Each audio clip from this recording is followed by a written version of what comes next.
வணக்கம். புது புது அர்த்தங்கள் நிகழ்ச்சிக்கு வரவேற்கிறோம். இன்றைய நிகழ்ச்சியில் அதிமுக அம்மா கட்சியின் திரு அன்வர் ராஜா அவர்களும் அதிமுக புரட்சித் தலைவி அம்மா கட்சியின் திரு கே.சி. பழனிசாமி அவர்களும் பங்கேற்கிறாங்க. வணக்கம். சசிகலா குடும்பத்தை ஒதுக்கி வைக்க முடிவு அப்படின்னு முதலமைச்சர் மற்றும் அமைச்சர்களோடு ஆலோசனை நடத்திய பிறகு அமைச்சர் ஜெயக்குமார் அறிவித்திருக்கிறார். நேற்று இரவு இந்த கூட்டம் நடந்திருக்கு, ஆலோசனை கூட்டம் நடந்திருக்கு. அதுக்கு பிறகு இந்த முடிவை எடுத்து அவங்க அறிவிச்சிருக்கிறாங்க. இப்போ இந்த முடிவை எடுப்பதற்கான முகாந்திரம் இருக்கு அப்படின்னு எப்படி புரிஞ்சுக்கிறது? எந்த அடிப்படையில் இந்த முடிவு எடுக்கிறாங்கன்னு எடுத்துக்கிறது? அடிப்படை ஒன்றும் இல்லை. கட்சியில் ஒரு முக்கியமாக பேரறிஞர் அண்ணா அவர்கள் ஒன்று சொன்னாங்க, தனி மனிதன் முக்கியமா கட்சி முக்கியமா என்றால் கட்சி தான் முக்கியம், கட்சி முக்கியமா நாடு முக்கியமா என்றால் நாடு தான் முக்கியம் என்று சொன்னார்கள். அதே போல் ஒரு தனி மனிதன் முக்கியமா அல்லது கட்சி முக்கியமா என்று பார்த்தால் கட்சி தான் முக்கியம். கட்சியை காப்பாற்ற வேண்டும், இரட்டை இலை சின்னத்தை மீட்டெடுக்க வேண்டும், இந்த ஆட்சி தொடர வேண்டும். இந்த ஆட்சி தொடர்ந்தால்தான் மாண்புமிகு அம்மா அவர்கள் மக்களுக்கு கொடுத்த வாக்குறுதிகள் எல்லாம் காப்பாற்ற முடியும். அதற்கு இடையூறாக இருக்கின்றவர்களை நீக்க வேண்டும் என்று அவர்கள் முடிவெடுத்திருக்கிறார்கள். அமைச்சர்கள் எல்லாம் சேர்ந்து மாவட்ட செயலாளர்களிடம் தொலைபேசியின் மூலம் தொடர்பு கொண்டு அவர்களிடமிருந்து ஒப்புதலை பெற்றுக்கொண்டு நாடாளுமன்ற உறுப்பினர்கள், சட்டமன்ற உறுப்பினர்கள் எல்லோரையும் கலந்து ஆலோசித்து தான் இந்த முடிவை எடுத்திருக்கிறார்கள். அதிமுகவில் ஏற்பட்டிருக்கின்ற மிகப்பெரிய குழப்பத்திற்கு ஒரு முற்றுப்புள்ளி வைக்க வேண்டும் என்று அவர்கள் இந்த முடிவை எடுத்திருக்கிறார்கள். இப்போ அதிமுகவில் குழப்பத்தை ஏற்படுத்துறது, ஆட்சி தொடராமல் இருக்கிறதுக்கான முயற்சிகளை மேற்கொள்றது எல்லாமே சசிகலா, தினகரன் அப்படின்னு நீங்கள் முடிவுக்கு வந்துட்டதாக எடுத்துக்கலாமா? இல்லை, அவங்க நம்முடைய அமைச்சர் பெருமக்கள் அப்படி தான் அந்த முடிவு எடுத்துருக்குறாங்க. இல்லை, எந்த அடிப்படையிலன்னு புரிஞ்சுக்கிறது? எந்த அடிப்படையில் இந்த முடிவுக்கு வந்திருக்கிறாங்கன்னு புரிஞ்சுக்கிறது? என்ன குழப்பத்தை ஏற்படுத்துகிறாங்க, என்ன சிக்கலை உண்டு பண்ணுறாங்கன்னு புரிஞ்சுக்கிறது? இல்லை, இது ஒன்றும், அதாவது என்ன சிக்கல்னா, இது பப்ளிக் இவங்களை ஏற்றுக்கிறலைங்கிறது தான் சிக்கல். பொதுமக்கள் எதிர்க்கிறாங்க, ஏற்றுக்கிறல. கட்சியில் இருக்கிற அடிப்படை உறுப்பினர்களில் பெரும்பாலானவர்கள் ஏற்றுக்கிறலைங்கிறது தான் இதனுடைய முடிவு. இந்த முடிவுக்கான காரணங்கள் தான் தொண்டர்கள் ஏற்றுக்கல, மக்கள் ஏற்றுக்கல. ஒரு சந்தேக பார்வையோடய அவங்கள பார்க்குறாங்க. அம்மாவுடைய மரணத்துக்கு இவங்க தான் காரணம் அப்படிங்கிற மாதிரியும் ஒரு மிகப்பெரிய ஒரு விசப்பத்தனமான பிரச்சாரம் தமிழ்நாடு பூரா பரவிடுச்சு. அந்த பிரச்சாரத்திலிருந்து தமிழக மக்களை மீட்டெடுக்கிறது ரொம்ப கஷ்டமாக இருக்குது. அது ஒரு கமிஷன் போட்டால் தான் அது உண்மையான இது இப்போ எது உண்மைன்னு தெரியுதோ அது நீதிபதிகள் வாயிலாக வெளியே வந்தால்தான் மக்கள் நம்புவார்கள். முன்னாள் முதலமைச்சர் ஜெயலலிதா மருத்துவமனையில் அனுமதிக்கப்பட்டதிலிருந்து அவங்க மரணமடைந்த இறுதிச் சடங்கு நிகழ்ச்சியில சசிகலா குடும்பத்தார் முன்னிலைப்படுத்தப்பட்டது தொடங்கி அதுக்கப்புறம் எல்லா நிலைகள்லையுமே இதே விமர்சனங்கள் தானே வைக்கப்பட்டது. எல்லா சூழலையும் இதானே சொல்லப்பட்டது, தொண்டர்கள் ஏத்துக்கல, பொதுமக்கள் ஏத்துக்கல அப்படின்னு. அதுக்கப்புறம் எவ்வளவோ நடந்துருச்சு. திடீர்னு ஒரு 4 நாளாவோ இல்ல ஒரு வாரமாகவோ இதை பத்தி அதிகமா பேசுவதற்கான முகாந்திரம் என்ன இருக்கு? எப்படி திடீர்னு இந்த முடிவுக்கு எப்படி வந்தீங்க? இல்லை, திடீர்னு இந்த முடிவுக்கு வரல. அதாவது பல நேரங்களில் இதை பற்றி பேசப்பட்டிருக்கு, அது வெளியே தெரியல உங்களுக்கு. அதாவது வெளியே ப்ரெஸ்ஸுக்கோ மீடியாவுக்கோ தெரியல. பல நேரங்களில் உள்ளுக்குள்ளே விவாதங்கள் நடந்துக்கிட்டு இருந்திருக்கு. பல நேரங்களில் முதலமைச்சர், சீனியர் மினிஸ்டர்ஸ் இவங்க பேசிக்கிட்டு இருந்திருக்காங்க. எப்படியாவது நம்ம திருப்பி ஒன்று சேர்ந்துடணும், இல்லைன்னா ரெட்டையிலை வாங்குறது கஷ்டமாக போயிடும், ரெட்டையிலை வாங்கலைன்னா மக்களை சந்திக்கிறதும் கஷ்டமாக இருக்கும் அப்படிங்கிற மாதிரி பல விஷயங்கள் ஏற்கனவே டிஸ்கஸ் பண்ணியிருக்காங்க, பேசியிருக்கிறாங்க. திடீர்னு இது நடக்கலை, பேசியிருக்கிறாங்க. அந்த பேசுனதன் விளைவாகத்தான் இது நடந்திருக்கு. இப்போ நீங்கள் உதாரணமாக சொல்லணும்னா, சாரணை கமிஷன் வேணும்னு அவங்க சொன்னாங்க, ஓபிஎஸ் தரப்புலேருந்து சொன்னாங்க. அதே மாதிரி டிடிவி சார் கூட அவர் தேர்தல் பிரச்சாரத்தினுடைய நடுவால் விசாரணை கமிஷன் வேணும், நாங்களும் விசாரணை கமிஷன் வைப்போம்னு அவர் சொன்னார். இவங்க 2 பேரும் விசாரணை கமிஷன் வைப்போம்னு சொல்லிட்டாங்களேங்கிறதுக்காக அவர் திமுகவுடைய செயல் தலைவர் ஸ்டாலின் அவர்களும் இந்த மாதிரி நாங்கள் வந்தாலும் விசாரணை கமிஷன் வைப்போம்னு அவரும் நம்முடைய பரப்புரையில் சொன்னார். ஆக மொத்தத்தில் விசாரணை கமிஷனுங்கிறது எப்படி அவசியமாகுதுன்னா, ராமபிரானுக்கு தெரியுது சீதா பிராட்டி உண்மையானவர் தான் அப்படின்னு, கற்புடையவள் தான் தெரியுது. ஆனால் ஒரு சலவை தொழிலாளியும் ஒரு மனைவியும் பேசிக்கிட்டு இருந்ததை கேட்டவுடனே, நம்ம மனைவி இவள் சீதை இவ்வளோ நாள் இருந்திருக்கிறா, இவ எப்படி உண்மையானவளாக இருக்க முடியும்னு ஒரு சலவைத்திலாளையும் அவருடைய மனைவியும் பேசிட்டு இருந்த ராமபிரான் கேட்க நேர்ந்ததன் விளைவாக உடனடியாக ஊரை நான் நம்புகிறேன், ஆனால் மக்கள் நம்ப வேண்டும் என்பதற்காக தான் அவர் அக்னி குண்டத்துக்குள்ளே இறங்க சொன்னார். அதே போல் நம்ம எவ்வளவுதான் நமக்கு அதில் சந்தேகமில்லை என்று நம்முடைய அமைச்சர் பெருமக்கள் அங்கே இருக்கிற மற்றவர்கள் சொன்னால் கூட மக்கள் அதை நம்ப தயாராக இல்லை என்கிற வகையில் அதற்கான விசாரணை கமிஷன் அப்படிங்கிறது சசிகலா தரப்பை விசாரணைக்குள்ள கொண்டு வரணுங்கிற அடிப்படையில் சொல்லப்பட்டது. தினகரன் சொன்ன விசாரணை கமிஷன்ங்கிறது ஓபிஎஸ் தரப்பை விசாரணைக்குள்ள கொண்டு வரணும்னு சொல்லப்பட்டது. திமுக செயல் தலைவர் ஸ்டாலின் சொன்ன விசாரணை கமிஷன்ங்கிறது உங்க ரெண்டு பேரையுமே சேர்த்து கொண்டு வரணும்னு சொன்னது. ஒன்னொன்னுக்கும் வேற வேற அர்த்தம் இருக்கு. இல்ல அப்படி இல்ல. விசாரணை கமிஷன் அப்படின்னு வந்தா எல்லாரும் உள்ள வருவாங்க. அதாவது யார் யாரையும் விசாரிக்க வேண்டுமோ அவங்கெல்லாம் வந்துடுவாங்கல்ல. கமிஷன் அப்படின்னு சொல்லி போட்டால் அவங்க என்ன பண்ணுவாங்கன்னா ஆரம்பத்திலிருந்து அம்மா வீட்டிலேருந்து அட்மிட் ஆனதுலேருந்து அது திருப்பி ஓபிஎஸ் விசாரணை கமிஷன் போட்டால் அவர் மேலே இருக்கிற குற்றச்சாட்டு ஏதாவது முன்னிலைப்படுத்தப்படுமா? அதற்கான முகாந்திரம் இல்லை. தினகரன் விசாரணை கமிஷன் போடுறாங்க அப்படின்னா அவங்க தரப்பு மீதான குற்றச்சாட்டுகள் வெளியே வருமா? அது வரப்போறது இல்ல. அப்ப நீங்க சொல்றபடி பார்த்தா திமுக போட்டாதான் இரு தரப்பு மேல இருக்கிற குற்றச்சாட்டுகள் எல்லாமே வெளியில வரும். யார் போட்டாங்கிறது பிரச்சனை இல்லை, யார் விசாரிக்குங்கிறது பிரச்சனை இல்லை. அரசு தானே போடணும். இது விசாரணை கமிஷன்ங்கிறது கவர்மெண்ட் தான். அரசை யார் வழி நடத்துறாங்கிறது அதுக்கப்புறம் அதை தீர்மானிக்கும் இல்லையா? அரசை யார் வழிகாட்டுறாங்க, யார் தலைமையில அதற்கான உத்தரவுகள்லாம் கொடுக்கப்படுதுங்கிறது அதை தீர்மானிக்கும். நான் என்ன சொல்றேன், இப்ப அரசு ஒரு மாண்புமிகு எடப்பாடி தலைமையில் அரசு இருக்குது. கமிஷன் போடணுங்கிற அவசியம் ஏற்படும் போது அவங்க தானே போடுவாங்க. கமிஷன் போடுறோன்னா 2 நீதிபதி 3 நீதிபதி கொண்ட கமிஷன் போட்டால் அவங்க விசாரிச்சுட்டு போறாங்க. கம்ப்ளீட்டா விசாரிச்சு உண்மை என்னன்னு சொல்லிட்டு போறாங்க. அவ்வளவுதானே. திரு பழனிசாமி, 2 நாளைக்கு முன்னாடி பேசுற வரைக்கும் எந்த விதமான நிபந்தனையும் இல்லாம இரு அணிகள் இணைவதற்கான அந்த பேச்சுவார்த்தை தொடங்கப்படும், அதற்கு நாங்க அதற்கான ஒத்துழைப்பை தர்றோம்னு தான் ஓபிஎஸ் தரப்புல சொல்லப்பட்டது. ஆனா நேற்று பேசுகிற போது நிறைய நிபந்தனைகள் அவர் போடுறாரு. எப்படி எடுத்துக்கிறது? அதுக்கு முன்னாடி ஒரு சின்ன கிளாரிட்டி. அதாவது உயர்நீதிமன்றத்தில் வந்த ஒரு வழக்கில் ஒரு நீதிபதி அவர்களே தெரிவித்திருக்கார்கள், அம்மாவின் மரணம் விசாரிக்கப்பட வேண்டிய ஒன்று அப்படிங்கிற ஒரு கருத்தை உயர்நீதிமன்றத்தினுடைய ஒரு நீதிபதி சொல்லியிருக்காரு. அண்ணன் ஓபிஎஸ் அவர்கள் நிபந்தனையற்ற அப்படின்னு சொன்னது அதாவது இந்த பிப்ரவரி 7ஆம் தேதியிலிருந்து எங்களுடைய ஒரு உறுதியான நிலைப்பாடு என்பது திருமதி சசிகலா அவர்களும் தினகரன் உள்பட அந்த குடும்பத்தை சார்ந்த அனைவரும் இந்த இயக்கத்திலே இருந்து அப்புறப்படுத்த வேண்டும், வெளியேற்றப்பட வேண்டும் என்பது. அடுத்து அம்மாவினுடைய மரணத்திலே இருக்கக்கூடிய மர்மங்களை விசாரிக்கப்பட வேண்டும். இந்த 2 தான். இது திடீர்னு நேற்று சொன்னது அல்ல. இதுதான் எங்களுடைய ஒரு ஃபண்டமெண்டல், எங்களோட அடிப்படை இதே அந்த ஒரு முடிவு தான். அதனால் இப்படி இவங்கெல்லாம் வர்றாங்க அப்படின்னு சொல்லுகிற பொழுது வரவேற்கிறோம் அப்படின்னு சொன்னாங்க. எந்த நிபந்தனை இல்லைன்னா மேற்கொண்டு நாங்கள் ஒன்றும் பெருசாக நிபந்தனையெல்லாம் இல்லை, எல்லாரும் நாங்கள் ஒரே இயக்கத்தை சார்ந்தவர்கள் வரட்டும் அப்படிங்கிற கருத்து. ஆனால் திடீர்னு ஊடகங்களில் ஒரு தவறான ஒரு புரிதலை, சில இன்டர்பிரிட்டேஷனில் சில விளக்கங்களில் அது ஒரு தவறான புரிதலை ஏற்படுத்துச்சு. அதனால அதுக்கு தெளிவுபடுத்துகிற வகையில் அண்ணன் ஓபிஎஸ் அவர்கள் நேற்றைக்கு அதை தெளிவுபடுத்தியிருக்கு. இப்போ ஒரு நிபந்தனை அப்படிங்கிறது ஏற்றுக்கொள்ளப்பட்டு விட்டது. சசிகலா குடும்பத்தை நீக்கி வைக்கிறங்கிற முடிவுக்கு அவங்க வந்துட்டாங்க. இன்னொரு நிபந்தனை குறித்து அவங்க இதுவரைக்கும் எந்த விதமான முடிவையும் அவங்க தரப்புல அறிவிக்கவே இல்லை. அண்ணன் இப்போ சொல்றாரு இல்லையா, அவரே சொல்றாரு இது மாதிரி அதை விசாரிக்கப்பட வேண்டும் அப்படிங்கிற ஒரு கருத்தை தான் சொல்றாங்க. நிச்சயமா அதை செய்வாங்க அப்படின்னு நாங்கள் நம்புறோம், எதிர்பார்க்கிறோம். இல்லை, நிபந்தனை ஏற்றுக்கொள்ளப்பட்டதுங்கிறது இல்லை. அதாவது ஓபிஎஸ் அண்ணன் சொல்ற நிபந்தனையை இவங்க அமைச்சர்கள் ஏற்றுக்கொண்டார்கள் அப்படிங்கிற இது இல்லை. அது எல்லார் மத்தியிலையும் இருந்த ஒரு விஷயம், எல்லார் மத்தியிலும் இந்த ஒரு விஷயம். அந்த விஷயத்தினால அதான் நான் ஏற்கனவே துவக்கத்திலே சொன்னேன், தனி மனிதன் முக்கியமா கட்சி முக்கியமான்ற, கட்சி தான் முக்கியம் என்று அண்ணா சொல்லியிருக்கிறேன். எல்லாருடைய மனதிலும் இருந்த அந்த விஷயம் அதற்கு ஒரு முடிவுக்கு வந்தால்தான் கட்சியை ஒற்றுமைப்படுத்த முடியும் என்ற ஒன்ற அடிப்படையில் அமைச்சர் பெருமக்கள் எல்லாம் கலந்து ஆலோசனை செய்து வைக்கக்கூடிய டிமாண்ட் அப்படிங்கறத நீங்க ஏத்துக்கிட்டதன் அடிப்படையில தான் நீங்க இந்த முடிவு எடுக்கிறீங்க. முடிவுக்கு நீங்க வரீங்க. இல்ல, தொண்டர்களுக்கும் மக்களுக்கும் மரியாதை கொடுக்கணும், அவங்களோட உணர்வுகளுக்கு மரியாதை கொடுக்கணும் அப்படிங்கிற அடிப்படையில தான் நீங்க வர்றீங்க. இல்ல சார், ஏன் நீங்க கற்பனை பண்றீங்க? இன்னும் அந்த ஸ்டேஜுக்கே நாங்க வரல.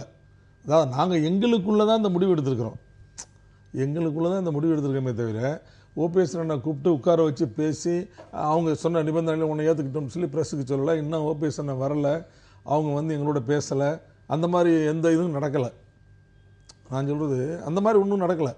நாங்கள் வந்து இந்த மாதிரி ஒரு நாங்களே பேசி அமைச்சர்களே பேசி அந்த ஒரு முடிவை அறிவிச்சிருக்கிறாங்க. இல்ல இப்ப அவங்க பின்னாடி தொண்டர்கள் இருக்கிறாங்க, மக்கள் இருக்கிறாங்க, ஓபிஎஸ்க்கு பின்னாடி பொதுமக்களும் தொண்டர்களும் இருக்கிறாங்கிற அடிப்படையில அந்த இணைப்புக்கான அந்த கோரிக்கை நீங்க ஏத்துக்கிட்டீங்கன்னு யாருக்கு புரிஞ்சுக்கிறதா? பின்னால தொண்டர்கள் இருக்காங்க, யாருக்கு பின்னால மக்கள் இருக்காங்கிறத நம்ம ஊர்ஜிதமா சொல்ல முடியாது. அது வந்து ஒரு தேர்தலில் தான் தெரியும். அது இப்போ இந்த தேர்தல் நடந்துருந்தா தெரிஞ்சிருக்கும். நான் அந்த பேச்சுக்கு வரல. இப்போ யார் முன்னால் இருக்கிறார்கள் யார் முன்னால் இல்லைங்கிறது அது நெக்ஸ்ட் அடுத்த ஸ்டெப். அது நான் அதுக்கே வரல. இப்போ நாங்கள் என்ன சொல்கிறோம்னா, இந்த மாதிரி ஒரு கோரிக்கை வந்து இந்த கோரிக்கை இங்கே நிறைவு பண்ணால்தான், இந்த கோரிக்கைக்கு ஒரு முடிவுக்கு வந்தால் தான் கட்சி ஒன்றாவதுக்கான வாய்ப்புகள் இருக்கிறது. ஏன்னா நீங்கள் முக்கியமான விஷயம் என்னென்னா, பெரும்பாலான தொண்டர்கள் தமிழ்நாட்டில் என்ன நினைக்கிறாங்கன்னா, அதிமுக கொடியும் அதிமுக ரெட்டைலை சின்னமும் எந்த பக்கம் இருக்கோ அந்த பக்கம் நம்ம இருக்கணும், அதுவரையும் பொறுமையாக என்ன நடக்குதுன்னு பார்த்துக்கிட்டு இருப்போம் அப்படின்னு கிட்டத்தட்ட ஒரு 60% மேலே இப்படி தான் இருக்கிறாங்க. அதனால வந்து இதுல யார் பக்கம் இருக்கிறாங்க யார் பக்கம் இல்லைங்கிறது இல்ல, எல்லாரும் கட்சியின் பக்கம் இருக்கணுங்கிறது தான் முக்கியம். திரும்ப தொண்டர்கள் மக்கள்னு நீங்க சொல்றீங்க.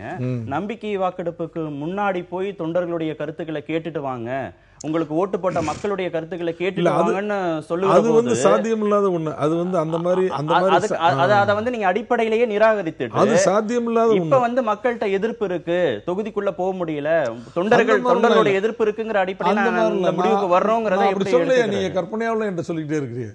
நான் அந்த மாதிரி ஒன்று சொல்லவே இல்லையே. அந்த மாதிரி தொண்டர்கள்ட்ட எதிர்ப்பு இருக்கு அந்த எதிர்ப்புக்குன்னு சொல்லவே இல்லையே. அதாவது மக்கள் என்ன முடிவெடுக்கிறாங்க அப்படிங்கிறது ஒரு தேர்தலில் தான் தெரிய முடியும். ஆனால் பப்ளிக்கிட்ட என்ன இருக்குன்னு என்னுடைய ரீடிங்கில் என்ன இருக்குன்னா, ரெட்டைகளையும் அதிமுக கொடியும் எந்த பக்கம் வருகிறதோ அந்த பக்கம் நாம் இருப்போம், கட்சியின் பக்கம் நாம் இருப்போம் என்னதான் 60%க்கு மேலே கட்சிக்காரங்களும் வந்து பப்ளிக்கும் அப்படி தான் நினைக்கிறாங்க. பப்ளிக் கூட ரெட்டைலைக்கு தான் நாங்கள் ஆரம்பத்துலேருந்து ஓட்டு போடுவோம், ரெட்டையில எந்த பக்கம் இருக்கோ அந்த பக்கம் தான் நாங்கள் ஓட்டு போடுவோம் தான் சொல்கிறாங்களே தவிர அவங்க வேறு தலைவர்களோ யாரை பற்றி இதுவரையும் கவலைப்படலை. ஏன்னா ஆஃப்டர் அம்மாங்கிறது ஒரு பெரிய பாப்புலர் லீடர் இன்னும் அதிமுகவில் வரலை, எமர்ஜி ஆகலை. அதனால தான் அந்த மாதிரி ஒரு சூழ்நிலை இருக்குது. அந்த சூழ்நிலை இருக்கிறதுனால வந்து அந்த சூழ்நிலைக்கு ஏற்றாற் போல் இந்த கட்சியை நகர்த்தி செல்ல வேண்டும் என்பதுதான் நேற்று அமைச்சர்கள் எடுத்திருக்கிற முடிவு. தொண்டர்களுடைய முடிவுக்கும் மக்களுடைய உணர்வுகளுக்கும் மதிப்பளித்து இந்த முடிவை எடுத்ததாக புரிஞ்சுக்கிறதா? இல்ல ஒவ்வொரு முறையும் முதலமைச்சர் பதவிக்கான ஆபத்து அப்படின்னு வருகிற போது, அது ஓபிஎஸ் தரப்பா இருக்கட்டும் இபிஎஸ்ஆ இருக்கட்டும், இரு தரப்புமே முதலமைச்சராக முன்னிலைப்படுத்துகிற வரைக்கும் சசிகலா மேல எந்த விதமான குற்றச்சாட்டும் வைக்கல, அவங்க குடும்பத்தார் மீது எந்த விதமான குற்றச்சாட்டும் வைக்கல. ஓபிஎஸ் பொதுச் செயலாளர் இருக்கிற வரைக்கும் அந்த குற்றச்சாட்டை வைக்கல. அவங்க முதலமைச்சராக அவர் வருவதற்கான சூழல் உருவாக்கப்படக்கூடிய சூழல் அவரை வந்து அந்த எதிர்ப்பை வந்து வெளிப்படுத்துறார். அதே நிலை தான் இங்கேயும் தினகரன் ஆர்கே நகர் இடைத்தேர்தலில் போட்டியிட போகிறார், அவர் முதலமைச்சராக வரக்கூடிய ஒரு சூழல் வருது அப்படிங்கிற போதுதான் இபிஎஸும் வந்து அதற்கான எதிர்ப்பை வந்து வெளிப்படுத்துறாரு அப்படின்னு புரிஞ்சுக்கிறதா? இல்ல மக்களுடைய உணர்வுகளுக்கு, பொதுமக்களுடைய உணர்வுகளுக்கு, தொண்டர்களுடைய உணர்வுகளுக்கு மதிப்பளிச்சுதான் இந்த இணைப்புக்கான முயற்சிகளை மேற்கொள்றாங்கன்னு எடுத்துக்கிறார்? அதாவது முதல்ல அவங்க திருமதி சசிகலா அவர்கள் வந்து இந்த இயக்கத்தில் தன்னை பொதுச் செயலாளராக அறிவிக்கப்பட்டதே ஒரு முறையற்ற செயல் என்பது எங்களுடைய ஒரிஜினல் இது. அதுக்கப்புறம் பார்த்தீங்கன்னா அம்மாவனுடைய மரணம், அடுத்து அவங்களுக்கு அந்த சுப்ரீம் கோர்ட்டிலிருந்து வந்த தண்டனை, அடுத்து தினகரனை வந்து இந்த இயக்கத்தில் வந்து துணை பொதுச் செயலாளராக நியமித்தது, அதுக்கப்புறம் தினகரன் அவர்தான் கட்சி அப்படின்னு எடுத்துக்கிட்டு அவருடைய செயல்பாடு, தன்னைத்தானே வேட்பாளராக அவர் அறிவிச்சுக்கிட்டது, இதெல்லாம் தாண்டி இதையெல்லாம் தாண்டி ஆர்கே நகர்ல மக்களை சந்திக்கிற பொழுது அந்த மக்களுடைய உணர்வுகள் மிக அதிகம். நேரடியாக ஆர்கே நகர் இடைத்தேர்தலுக்கு வந்துட்டீங்க. நான் கேட்கறது, ஓபிஎஸ் வந்து முதலமைச்சராக இருக்கிறார், கட்சியின் பொதுச் செயலாளராக சசிகலா இருக்கிறார், அப்ப எந்த விதமான பிரிவும் இல்லை, பிளவும் இல்லை, குற்றச்சாட்டும் இல்லை. முதலமைச்சராக சசிகலா வருவதற்கான ஒரு சூழல் உருவாக்கப்படுகிறதுங்கிற போதுதான் அவர் எதிர்ப்பு தெரிவிக்கிறார். அதே மாதிரி இங்கே தினகரன் ஆர்கே நகர் வேட்பாளராக நிறுத்தப்படுகிறார், அங்க வெற்றி பெற்றால் அவர் முதலமைச்சராக வருவார்னு பேச்சுவார்த்தை தொடங்குற போது இபிஎஸ் அதே மாதிரியான ஒரு எதிர்ப்பு நிலை எடுத்து இன்னைக்கு சசிகலா குடும்பத்தார் வேணாம், தினகரன் வேணான்னு ஒரு முடிவுக்கு வருகிறாங்க. அப்ப இதெல்லாம் தொண்டர்களுடைய மக்களுடைய உணர்வுகளுக்கு மதிப்பளிச்சத ஓபிஎஸும் இபிஎஸ் இந்த முடிவெல்லாம் எடுக்கிறாங்கன்னு புரிஞ்சுக்கிறதா? இல்ல தன்னுடைய பதவிக்கு, முதலமைச்சர் பதவிக்கு ஆபத்து வருகிற போது இவங்க இரண்டு பேரும் இந்த மாதிரியான ஒரு நிலைப்பாட்டுக்குள்ள வராங்க அப்படின்னு எடுத்துக்கிறதான்னு கேட்க. அதாவது திருமதி சசிகலா அவர்கள் இந்த இயக்கத்தினுடைய ஒரு பொதுச் செயலாளர் என்பது ஒரு இடைக்கால ஏற்பாடாக ஒரு 30 நாள் 60 நாள் 90 நாளுக்கு ஏற்பட்ட ஒரு பொறுப்பு அது. ஆனால் அவர் ஏதோ நிரந்தர பொதுச் செயலாளர் போலவும் அனைத்து தொண்டர்களாலும் அனைத்து உறுப்பினர்களாலும் அங்கீகரிக்கப்பட்டவர் போலவும் அடுத்தடுத்த கட்டங்களுக்கு அவர் இந்த தேர்தலையே பொதுச் செயலாளர் தேர்தலையே நடத்துவதற்கு தயாராக இல்லை என்ற ஒரு நிலை.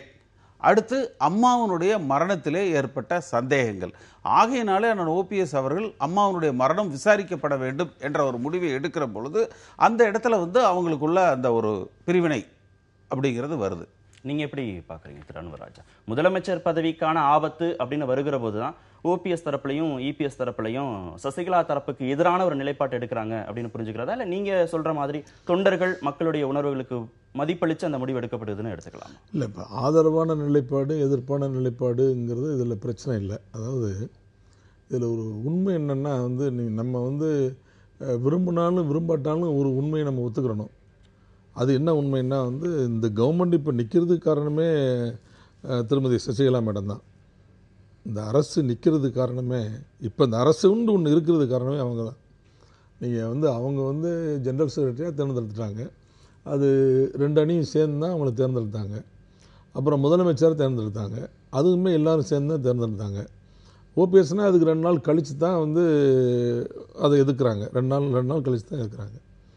அப்படி தேர்ந்தெடுக்கப்பட்ட ஒருத்தர் முதலமைச்சராக நம்ம ஆக போகிறோங்கிற எதிர்பார்ப்போடு இருக்கும்போது கவர்னர் ஆள்கிட்டருந்து அழைப்பு வரலை. ஆனால் அதே நேரத்தில் சுப்ரீம் கோர்ட்லேருந்து ஜட்ஜ்மெண்ட் வந்துடுது. ஜட்ஜ்மெண்ட் வந்ததுனால நம்ம தான் இதுக்கு போகிறோமே, ஜெயிலுக்கு போகிறோமே அப்படிங்கிற மாதிரிலாம் அவங்க நினைக்காம அந்த ஒரு நாள் கம்ப்ளீட்டாக விடிய அங்கேயே உட்கார்ந்து எல்லா சட்டமன்ற உறுப்பினர்கள்ட்டையும் அம்மா கொடுத்த ஆட்சி இது, இந்த ஆட்சியை விட்டுறக்கூடாது, ஆட்சி கண்டிப்பாக இருக்கணும், அதுக்கு வேண்டிய உதவிகள் நீங்கள்லாம் செய்யணும் அப்படின்னு கண்ணீர் விட்டு அழக்கூடிய அளவுக்கு எல்லாரையும் தன்னுடைய வசப்படுத்தி இந்த ஆட்சியை நிலைநிறுத்திட்டு அவங்க ஜெயிலுக்கு போயிட்டாங்க. நீங்கள் இப்போ கவர்மெண்ட் இருக்குது அப்படின்னு சொன்னால் அந்த கவர்மெண்ட் இருக்கிறதுக்கு காரணம் அவங்க தான். அந்த கவர்மெண்ட்டை இனிமேல் காப்பாற்றணும்னு சொன்னால் இப்போ நம்ம அமைச்சர்கள் எடுக்கிற முடிவுனால தான் அந்த கவர்மெண்ட்டை காப்பாற்ற முடியும். அவங்க இந்த அரசை நம்மள்கிட்ட ஒப்படைச்சது அம்மா, இந்த கவர்மெண்ட்டை திருப்பி காப்பாற்றி கொடுத்தது சின்னம்மா. இப்போ இந்த கவர்மெண்ட்டை மறுபடியும் காப்பாற்றணுங்கிற எண்ணம் நம்ம எல்லாருக்கும் சேர்ந்து சசிகலாவும் இருக்கக்கூடாது, டிடிவி தினகரனும் இருக்கக்கூடாது. அந்த மாதிரி ஆட்சியும் காப்பாற்றணும்னா இவங்க 2 பேரும் இல்லை. நீங்கள் சசிகலா மேடம் இருக்கக்கூடாதுன்னு நேற்று யாருமே சொல்லலையே. அந்த வார்த்தையே சொல்லலை, அவங்க பேரையே சொல்லலை.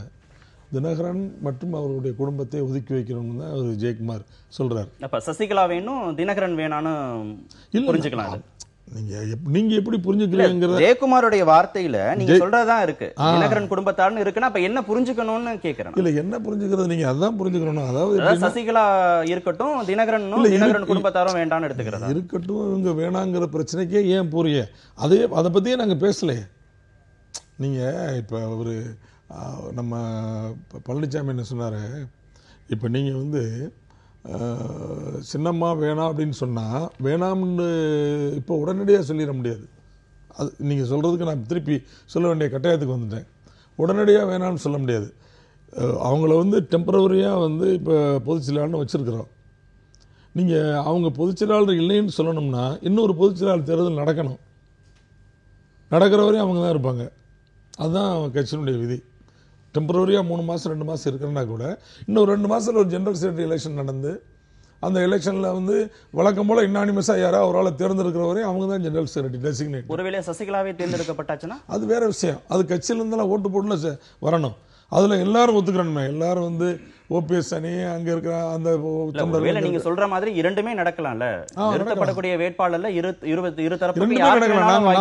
நான் என்ன உங்கள்கிட்ட வாதம் வைக்கிறேன்னா, நீங்க அதை பற்றி ஜெயக்குமார் ஸ்டேட்மெண்ட்லேயே வரல, அதை பற்றி அவர் சொல்லவே இல்லை.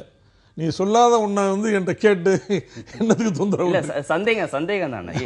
சசிகலா தரப்பு மீது அவர் வைக்கக்கூடிய விமர்சனத்தையும் தினகரன் மீது வைக்கக்கூடிய விமர்சனத்தையும் 2ஆ தான் பிரிச்சு பாக்குறாரு. அவர் சொல்றதுல எனக்கு என்ன புரிதல் ஏற்படுது அப்படின்னா, திரு தினகரன் அவர்களை துணை பொதுச் செயலாளராக நியமிக்கப்பட்டது அவர்களுக்கு ஏற்புடையது இல்லை. இது அவர் சொல்றதிலிருந்து எனக்கு ஏற்படுகிற ஒரு புரிதல். அடுத்து இன்னொரு விளக்கம் என்னன்னா, தேர்தல் ஆணையம் திருமதி சசிகலா அவர்களை பொதுச் செயலாளர் என்ற ஒரு நியமனத்தை ஏற்றுக்கொள்ளவில்லை. இவங்களா அறிவிச்சு முடியல. அது தேர்தல் ஆணையம் ஏற்றுக்கொள்கிறதா இல்லையா என்கிற இவங்களா நேரடியா வந்துருவோம். சசிகலா கட்சியில இருக்கிறதுல எந்த விதமான ஆட்சேபனை இல்லைங்கிறதா அவங்க பேசுறதுல இருந்து புரிஞ்சுக்க வேண்டியதா இருக்கிறது. தற்காலிக பொதுச் செயலாளர் இன்னும் தேர்தல் ஆணையம் அதை பத்தி எதுவும் சொல்லவே இல்லை. சசிகலா கட்சியில இருக்கிறதுனால எந்த விதமான பிரச்சனை இல்லைங்கிறதா அவங்க சொல்றதுல இருந்து புரிஞ்சுக்க வேண்டியதா இருக்கிறது. அந்த நிலைப்பாட்டுக்கு உங்களுடைய புரிதல் என்ன? நீங்க இதை எப்படி பாக்குறீங்க? ஓபிஎஸ் அவர்கள் தெளிவா சொல்லியிருக்காங்க, திருமதி சசிகலா அவர்களையோ அந்த மொத்த எந்த குடும்ப உறுப்பினர்களாக இருந்தாலும் நேரடியாகவோ மறைமுகமாகவோ அவர்களுடைய ஆதிக்கத்தை அண்ணா திராவிட முன்னேற்ற கழகத்தின் உண்மையான தொண்டர்களும் நாங்களும் எந்த காலத்திலும் ஏற்றுக்கொள்ளவே மாட்டோம். அதில் எங்களிடத்திலே எந்த விதமான சமரசத்துக்கும் இடம் கிடையாது. சரி, மக்கள் இதை எப்படி பார்ப்பாங்கன்னு எடுத்துக்கிறது திரு அன்வர்ராஜா? ஆரம்பத்துல இரு அணிகளும் பிளவு, ஒரு அணி மேல இன்னொரு அணி கடுமையான குற்றச்சாட்டு, திருப்பி இப்ப இணைவது குறித்து பேச்சுவார்த்தை, இதெல்லாம் எடுத்துட்டு தான் நீங்க தேர்தல் களத்துக்கு மக்களை சந்திக்க போறீங்க. சார், இது திராவிட முன்னேற்ற கழகத்தை போல வேற எந்த கட்சிகளை போல உள்ள கட்சி இல்லை அதிமுக. அதிமுக என்பது ஏழை மக்கள் அதிகமாக இருக்கிற கட்சி அதிமுக. இதுல கட்சிக்காரர்கள் என்பதை விட இந்த கட்சியை ஆதரிக்கின்ற பொதுமக்கள் மிக அதிகம். மக்கள் என்ன பார்க்கிறார்கள் என்றால், இந்த கட்சி ஒன்றா இருக்கக்கூடிய யார் தலைவராக இருக்கிறார்கள், யார் முதலமைச்சராக இருக்கிறார்கள் என்பதையெல்லாம் அவர்களுக்கு அக்கறை இல்லை. ஏனென்றால் ஒரு பாப்புலர் லீடர் இப்போது நம்மிடம் இல்லை. அம்மா இருந்தார்கள், அம்மா தான் இருக்க வேண்டும் என்று இருந்தார்கள். புரட்சித் தலைவர் எம்ஜிஆர் இருந்தார், புரட்சித் தலைவர் தான் இருக்க வேண்டும் என்று அவருக்கு பின்னால் ட்ரெண்ட் வந்தார்கள். ஆனால் இப்போது அரசியல் விழிப்புணர்வே இல்லைன்னு நீங்க அப்படி சொல்லல. இப்போது யார் வேணாலும் தலைவரா இருக்கட்டும், யார் வேண்டுமானாலும் முதலமைச்சராக இருக்கட்டும், எப்படி மக்கள் இல்ல யார் வேண்டுமானாலும், யார் முதலமைச்சராக, எம்எல்ஏக்கள் யாரை விரும்புகிறாரோ முதலமைச்சராக வரப்போகிறாரோ அதை மக்கள் ஏற்றுக்கொள்ள போகிறார்கள். நான் சொல்லுவது உங்களுக்கு புரியும் நினைக்கிறேன். ஏற்றுக்கொள்ள போகிறார்கள். எனவே மக்கள் நாம் ஒற்றுமையாக இருக்க வேண்டும் என்றுதான் விரும்புகிறார்கள். மக்களுடைய விருப்பம் என்னவென்றால், அதிமுகவில் பிளந்து கிடக்கின்ற நம்முடைய சகோதரர்கள் எல்லாம் ஒன்று சேர்ந்து இருந்தால் நமக்கு நன்றாக இருக்குமே, இந்த கட்சி நன்றாக இருக்குமே என்று நினைக்கிறார்கள். நீங்க புது விவாதத்துக்கு அடிகொலி இருக்கிறீங்க. சசிகலா கட்சியில இருக்கட்டும் அப்படின்னு நீங்க சொல்லியிருக்கீங்க. இருக்கட்டும் நான் சொல்லல. சரி, அதுல புரிஞ்சுக்க வேண்டியதா இருக்கு. நான் சொல்றது என்ன, நீங்க அதாவது எப்படின்னா, சரி நீங்க புரியுற மாதிரியே சொல்லிருங்க. எல்லாரும் பார்த்துட்டு இருக்காங்க, நீங்களே புரியுற மாதிரியே சொல்லிருங்க. நான் என்ன சொல்றேன்னா, அதை பத்திய செய்தி எதையுமே நேற்று ஜெயக்குமார் சொல்லவில்லை. அதை பற்றி செய்தி எதையுமே நேற்று ஜெயக்குமார் அவர்கள் சொல்லவில்லை. அதனால் அதை பற்றிய கேள்விக்கு என்னிடமிருந்து நீங்கள் எந்த விதமான பதிலையும் எதிர்பார்ப்பது நியாயம் இல்லை. அண்ணன் ஒரு விஷயத்தில் எங்கிட்ட ஒத்துப்பாருன்னு நினைக்கிறேன். பொதுவாக நான் திருமதி சசிகலா அவர்கள்னு சொல்லலை, அண்ணா திராவிட முன்னேற்ற கழகத்தின் எந்த ஒரு அடிப்படை உறுப்பினருக்கும், ஒரு சாதாரண உறுப்பினராக இருந்தால் கூட, ஒரு கிளைக்கழக செயலாளராக இருந்தால் கூட, நீதிமன்றத்தாலே அவர்களுக்கு தண்டனை வழங்கப்படுகிற பொழுது, புரட்சி தலைவர் எம்ஜிஆர் காலத்தில் இருந்து இந்த கட்சியிலே இருக்கக்கூடிய மரபு, அடுத்த வினாடி அந்த நபர் அந்த இயக்கத்தை அண்ணா திராவிட முன்னேற்ற கழகத்தில் இருந்து நீக்கப்படுவார். ஜெயலலிதாவுக்கு பொருந்தாதா? நிச்சயமாக ஜெயலலிதாவுக்கு பொருந்தாதா அந்த நீங்க சொல்ற அந்த வாதம்? இல்ல, அது குன்ஹா அவர்கள் ஜட்ஜ்மெண்ட்டுக்கு அப்புறம் பெங்களூர் ஹைகோர்ட் அவங்களை விடுதலை பண்ணியிருக்குது. இப்போ இருக்கக்கூடிய சூழ்நிலை, உச்ச நீதிமன்றம் இதுக்கு மேல அப்பீலே கிடையாது, ஒரு ஃபைனாலிட்டி, இறுதியான ஒரு முடிவை எட்டிவிட்டது. ஆகையினாலே புரட்சி தலைவர் காலத்தில் இருந்து 45 ஆண்டு காலம் ஒரு சாதாரண அடிப்படை உறுப்பினருக்கு கூட பொருந்தக்கூடிய விஷயம் நிச்சயமாக திருமதி சசிகலா அவர்களுக்கு பொருந்தும். சரி, இடைவெளிக்கு பிறகு நான் தொடர்ந்து பேசுவோம். இன்று பேரவை உறுப்பினர்கள், மாவட்ட செயலாளர்கள் தினகரன் வீட்டில் ஆலோசனை கூட்டம் அப்படின்னு ஒரு செய்தி இருக்கு. ஏற்கனவே தீபா அணி, ஓபிஎஸ் அணி, தினகரன் அணி, சசிகலா அணி அப்படிலாம் சொல்லப்பட்ட நிலையில இப்போ மீண்டும் தினகரன் தனியாக ஒரு கூட்டத்தை நடத்துறது அப்படிங்கிறத எப்படி புரிஞ்சுக்கலாம்? அது இன்னுமே அந்த கூட்டம் நடக்கிறது, அதில் யார் யார் கலந்துக்கிறாங்க அப்படிங்கிறத பொறுத்து தான் அதனுடைய புரிதல் இருக்கும். ஏன்னா இது இப்போ காலையில் செய்தியில் அப்படி இருக்குது. அதனால் யார் யார் அங்கே போகிறாங்க, அங்கே என்ன டிஸ்கஸ் பண்ணுறாங்க, அதற்கு பிறகு ப்ரெஸ் ரிலீஸ் என்ன வருது அப்படிங்கிறத பொறுத்து தான் நம்ம அதனுடைய புரிதல் என்ன ஃபர்தர் டெவலப்மெண்ட் என்ன வரப்போகுதுங்கிறத நமக்கு புரிய முடியும். ஏற்கனவே இப்போ நம்ம 3 சட்டமன்ற உறுப்பினர்கள் போய் அவரை பார்த்துருக்காங்க. ஆமாம், சுப்பிரமணியம், இவர் நம்ம தங்கத்தமிழ் செல்வன், இவர் 3 பேர் போய் பார்த்துருக்காங்க. இப்போ இந்த எண்ணிக்கை அடிப்படையில் இப்போ 122 சட்டமன்ற உறுப்பினர்கள் ஆதரவு இருந்துதான் இப்போ ஆட்சி நடந்துட்டு இருக்கு. ஆமாம் சார். இப்போ இந்த எண்ணிக்கை, தினகரனுக்கு ஆதரவான சட்டமன்ற உறுப்பினர்களின் எண்ணிக்கை கூடுகிறது அப்படின்னு வருகிற போது ஆட்சி கவிழக்கூடிய வாய்ப்பு இருக்கா? அந்த சூழல் ஏற்படுமா? அந்த மாதிரி கவிழக்கூடிய வாய்ப்பு இல்லை, ஆட்சி கேள்வக்கூடிய வாய்ப்பு இருக்காது. அதாவது இப்போ சட்டமன்ற உறுப்பினர்கள் உண்மையை சொல்லணும்னா, அங்கே இப்போ அந்த வெற்றிவேல் அல்லது இவங்கெல்லாம் அங்கே போயிருக்கிறதுக்கு என்ன காரணம்னா, அந்த முதலமைச்சர் எடப்பாடி பழனிசாமி அவர்களை பிடிக்காமலோ அல்லது டிடிவி தினகரன் அவர்கள் மீது மிகுந்த அன்பு வைத்து அவர்கள் போகவில்லை. ஒவ்வொருவரும் சுயநலத்தோடு இதில் செயல்படுகிறார்கள். அதாவது ஓபிஎஸ் அண்ணன் அவர்கள் இந்த பக்கம் வந்துவிட்டால் நாம் இங்கு இருப்பது சரியாக இருக்காது என்று தங்கத்தமிழ் செல்வன் அவரை எதிர்க்க வேண்டும் என்று தான் அங்கு போகிறார். இது நம்பர் 1. நம்முடைய இது கட்சி 2 ஒன்று சேர்ந்து விட்டால் நம்முடைய அவைத்தலைவர் மதுசூதனன் இங்கு வந்து விடுவார். மதுசூதனன் அவருக்கு பிடிக்காது என்று தான் இவர் போகிறார், வெற்றிவேல் போகிறார். இப்படி ஒவ்வொரு காரணங்கள் இருக்கின்றன போகிறது. அதை நான் முதல்ல சொன்னேன். இந்த காரணங்கள் ஒருவரை ஒருவர் பிடிக்கவில்லை என்ற காரணங்களை எல்லாம் ஒதுக்கி வைத்துவிட்டு, உங்களுக்கு என்னை பிடிக்கவில்லை என்றால் கூட நம்முடைய இருவருக்கும் இந்த கட்சியை பிடிக்கிறது, கட்சியின் ஒற்றுமை தான் நமக்கு முக்கியம் என்ற பெருநோக்கு நம்ம வருகிற போது தான் கட்சியில் ஒற்றுமையை நாம் பார்க்க முடியும். அம்மா அவர்கள் இருக்கிற போது அந்த பெருநோக்கு எல்லோருக்கும் இருந்தது. அம்மா அழைத்து மந்திரி என்றால் இருப்பார்கள், இல்லை என்றால் போய்விடுவார்கள். அம்மா சொல்லிவிட்டார்கள் என்று எல்லோரும் ஒப்புக்கொள்வார்கள். அந்த பெருநோக்கு வந்தால்தான் கட்சியில் ஒற்றுமை வரும். அந்த பெருநோக்கு இல்லாதன் காரணமாகத்தான் இப்படியெல்லாம் நடக்கிறது. அதனுடைய ஃபர்தர் டெவலப்மெண்ட் என்ன என்பது இனிமேல் தான் பார்க்க வேண்டும். என்று காலை நடக்கிறது என்றால் அந்த கூட்டத்திற்கு யாராக இன்னும் போகிறார்கள், வேறு யாராவது நிர்வாகிகள் போகிறார்களா, அங்கு என்ன முடிவெடுக்கிறார்கள் என்பதை பொறுத்து தான் அடுத்த கட்டத்துக்கு இது நகர்ந்து போகும். ஆட்சி கவிழக்கூடிய சூழல்லாம் வராது அப்படின்னு திரு அன்வர்ராஜா சொல்றாரு. நீங்க எப்படி பாக்குறீங்க? இந்த எண்ணிக்கை கூடும் போது முன்னாடி அவங்க தினகரனோட மீட்டிங் பற்றி சொன்னீங்க.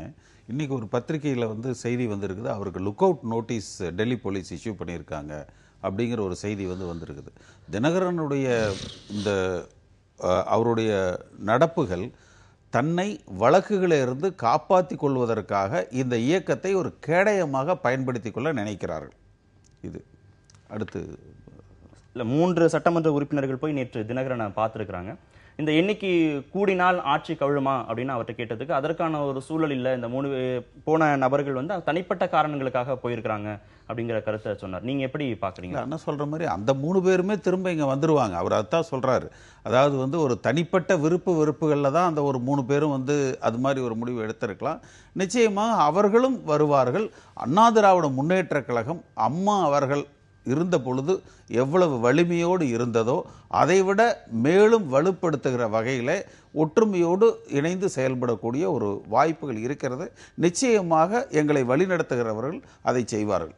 ஒருவேளை இந்த சட்டமன்ற உறுப்பினர்கள் எண்ணிக்கை குறைகிற பட்சத்தில் உங்க பக்கம் இருக்கக்கூடிய சட்டமன்ற உறுப்பினர்களின் ஆதரவு வந்து நீங்க ஆட்சிக்கு கொடுப்பதற்கான வாய்ப்பு இருக்குமா? அதான் அண்ணா திராவிட முன்னேற்ற கழகம் ஒன்றுபடும் அப்படின்னு சொல்றோமே.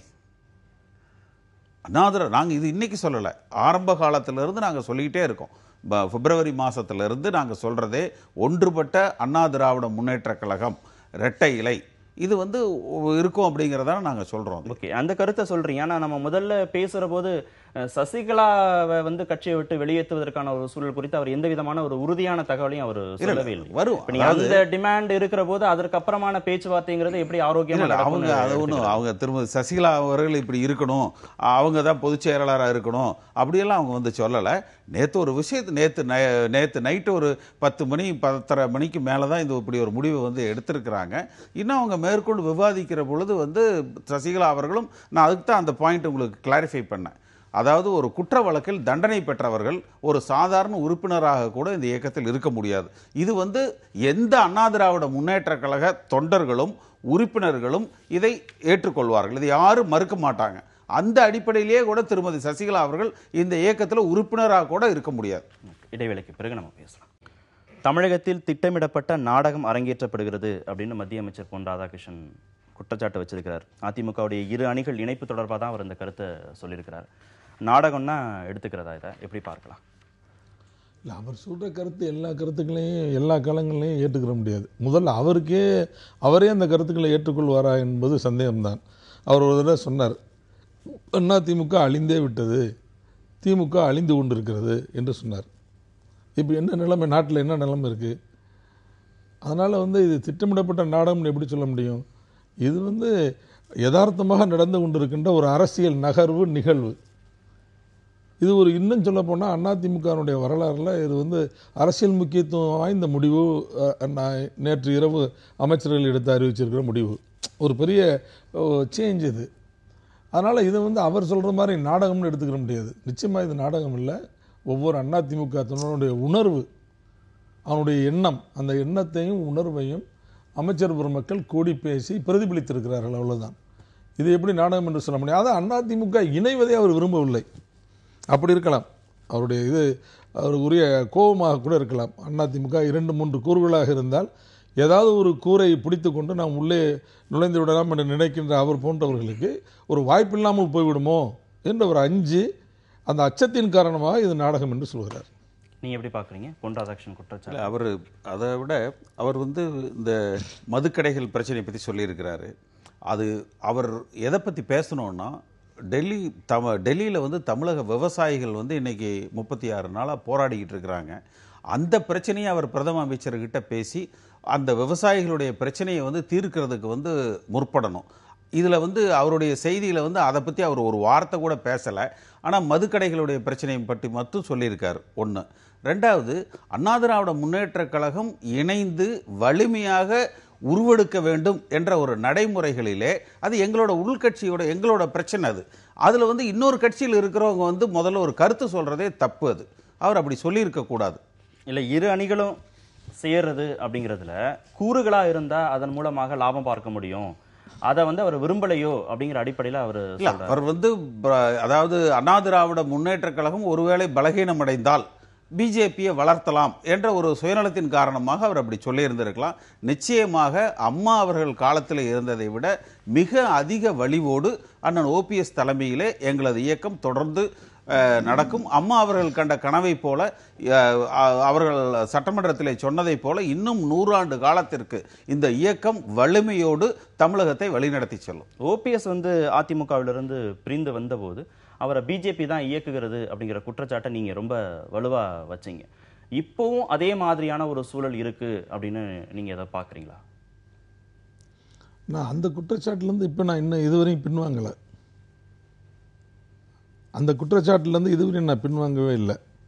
அதாவது வலுவான சந்தேகம் இருக்குது. அதாவது ஓபிஎஸ் இப்படி தான் இயங்குகிறார், ஓபிஎஸ் அவர்களே பிஜேபி தான் இயக்குகிறது என்று நாங்கள் நேரடியாக எந்த குற்றச்சாட்டையும் சொல்லவில்லை. இப்படி ஒரு சந்தேகம் இருக்கிறது அப்படின்னு தான் ஆரம்பத்திலேருந்து சொல்லிக்கிட்டே வர்றோம்.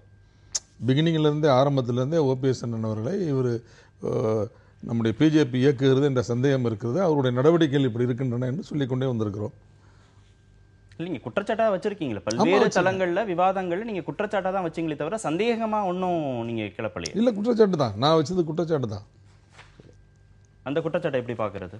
இல்லை, அது அப்படி இல்லை அப்படிங்கிறது இன்னைக்கு நாட்டு மக்களுக்கு தெரியும்.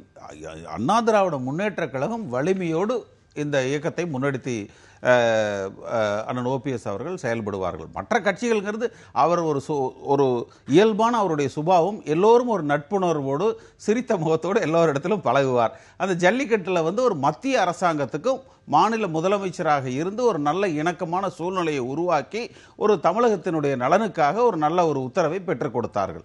உட்கட்சி பிரச்சனையில தான் தொடர்ந்து இரு அணிகளும் கவனம் செலுத்துறாங்க.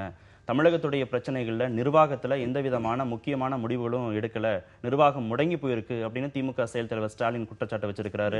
தமிழிசை குற்றச்சாட்டு வச்சிருக்காங்க. இது ஒரு பொதுவான குற்றச்சாட்டா சொல்றாங்க அவங்க. என்ன இதுல அரசு இயங்கலை, எந்த இதில் அரசு இயங்காமல் இருக்குது, எதில் அரசு ஸ்தம்பித்து நிற்குது? நாங்கள் நம்ம அட்மினிஸ்ட்ரேட்டிவ் விங்கில் கேட்டோம்னா அவங்க சொல்கிறாங்க, இந்த நம்ம பழனிசாமி அண்ணன் அவர்கள் முதலமைச்சராக பொறுப்பேற்றுக் கொண்டதற்கு பின்னால் வேகமாக கோப்புகள் எல்லாம் நகர்கின்றன என்று அந்த அட்மினிஸ்ட்ரேட்டிவ் விங்கில் இருக்கிறவங்களுடைய அபிப்பிராயம் அவங்க அப்படி தான் அபிப்பிராயம் சொல்கிறாங்க. ரொம்ப வேகமாக வழி நடத்துகிறார்னு தான் சொல்கிறாங்க. நல்லா தான் கவர்மெண்ட் நடக்குது. அரசு எப்படி நடக்கலைன்னு இவங்க எப்படி சொல்றாங்க? வறட்சி பாதித்திருக்கு, மாநிலம் முழுவதும் குடிநீர் பிரச்சனை இருக்கு, மதுக்கடைகளுக்கு எதிராக மக்கள் தொடர்ந்து போராட்டம் நடத்திட்டு வராங்க, நீட் தேர்வு பிரச்சனை இருக்கு, எல்லாத்தையும் தான் எதிர்க்கட்சிகள் தொடர்ந்து ரேஷன் கடைகள்ல பொருட்கள் முறையாக விநியோகம் செய்யப்படலைங்கிற குற்றச்சாட்டு அவங்க வைக்கிறாங்க, போராட்டம் நடத்துறாங்க. இல்ல, நீங்க சொல்ற எல்லாமே நிவர்த்தி செய்யப்பட்டு விட்டது. ரேஷன் கடைகளில் பொருட்கள் கிடைக்கவில்லை என்று சொன்னீர்கள். ஒரு வாரத்திற்குள் அது நிவர்த்தி செய்யப்பட்டு அது சரியாகிவிட்டது. வறட்சி இருக்கிறது என்பது உண்மை. 140 ஆண்டு காலமாக பெய்யாத மழை இப்போது பெய்யாமல் இருக்கிறது. நமக்கு காவிரியிலிருந்து வருகின்ற தண்ணீர் 179 டிஎம்சி தண்ணீர் இதுவரை வந்திருக்க வேண்டும். 78 டிஎம்சி தான் இதுவரை இவர் தந்திருக்கிறார்கள். அதிலே நிலத்தடி காவிரி நீரும் கிடைக்கவில்லை, நிலத்தடி நீரும் கிடைக்கவில்லை. இப்போது அரசு போர்க்கால அடிப்படையில் என்ன நடவடிக்கை எடுத்திருக்கிறது? எல்லா மாவட்ட ஆட்சித்தலைவர்களுக்கும் உத்தரவு போட்டிருக்கிறார்கள். நாங்கள் கொடுக்கின்ற பணம், எல்லா பணத்தையும், அரசிலிருந்து கொடுக்கின்ற எல்லா பணத்தையும் குடிநீர் விநியோகத்துக்காக மட்டும்தான் செலவு செய்ய வேண்டும் என்று ஒரு உத்தரவை போட்டிருக்கிறார்கள். அது ரிவ்யூ வேறு நடந்து கொண்டிருக்கிறது. ஒவ்வொரு வாரமும் அதற்கான ரிவ்யூ நடக்கிறது. எத்தனை பெட்டிஷன்கள் வந்தன, எந்தெந்த ஊருக்கு நீங்கள் குடிநீர் வழங்கியிருக்கிறீர்கள் என்று சொல்லியிருக்கிறார்கள். இது போர்க்கால அடிப்படையில் நடந்து கொண்டிருக்கிறது. எல்லாவற்றையும் அரசு பார்த்து கொண்டு தானே இருக்கிறது. எல்லாம் அரசினுடைய தொடர் முயற்சிகள் நடந்து கொண்டு தான் இருக்கிறது. அமைச்சர்கள் எல்லா தங்களுடைய காரியங்களையும் செய்து கொண்டு தான் இருக்கிறார். எதிர்க்கட்சி என்கிற முறையில் அவர் அதிமுகவில் குழப்பம் ஏற்பட்டிருக்கிறது, ஏதோ பேசிக் கொண்டிருக்கிறார், ஏதோ ஸ்தம்பித்து விட்டது, அது நடந்து விட்டது, இது நடந்து விட்டது என்று ஒரு மாய தோற்றத்தை நம்முடைய திமுகவுடைய செயல் தலைவர் உருவாக்க பார்க்கிறார். அவ்வளவுதான். இறுதி நிமிடங்கள் இருக்கும். இபிஎஸ் முதலமைச்சராக பொறுப்பேற்ற பிறகு கோப்புகள்லாம் ரொம்ப விரைவாக நகர்கிறது அப்படின்னு திரு அன்வர் ராஜா சொல்றாரு. எதிர்கட்சிகள் நிர்வாகம் முடங்கி போயிருக்கு அப்படிங்கிற குற்றச்சாட்டை வைக்கிறாங்க. நீங்க எப்படி பாக்குறீங்க? கட்சிகளுடைய உட்கட்சி குழப்பத்துல தான் இரு தரப்பும் முனைப்பா இருக்கிறாங்களே தவிர மக்கள் பிரச்சனைகளுக்கு கூடுதல் முக்கியத்துவம் கொடுக்கல அப்படின்னு சொல்றதை எப்படி பாக்குறீங்க? இல்ல, அப்படி இல்லை. ஒரு இயக்கத்தை அம்மா அவர்கள் ஒரு 30 ஆண்டு காலம் இந்த இயக்கத்தை வழிநடத்தி இருக்கிறார்கள். நிச்சயமாக அவர்களது மறைவுக்கு பின்னாலே இந்த இயக்கத்தை அடுத்து எப்படி முன்னெடுத்து செல்வது என்ற ஒரு முடிவை இந்த இயக்கம் எடுத்தாக வேண்டி இருக்கிறது.